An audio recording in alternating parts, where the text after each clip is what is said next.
பிரியத்துக்குரியவர்கள், நீதிமொழிகள் 15:10 சொல்லுகிறது, வழியை விட்டு விலகிறவனுக்கு புத்திமதி व्यसனமாக இருக்கும், கடிந்து கொள்ளலை வெறுக்கிறவன் சாவான்.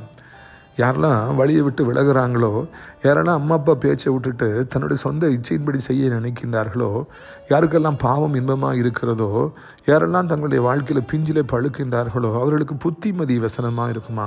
டீச்சர்ஸ் பண்ணாதப்பா அப்படின்னு சொன்னாங்கன்னா, சர்ச்சில் பாவத்தை கடிஞ்சிக்கிட்டாங்கன்னா, அம்மா அப்பா சத்தம் போட்டாங்கன்னா, அது व्यसனமாக இருக்குமா.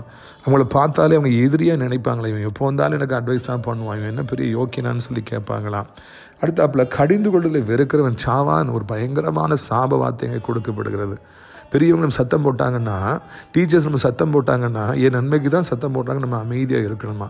அவங்களை ஏற்றே பேசக்கூடாதான். அதை எதிர்த்துட்டாங்க அப்படின்னா அவளுக்கு ஒரு சாபம் கொடுக்கப்படுகிறது, அவன் சாவான். வாலிபர்களே, உணர்வடையுங்கள்.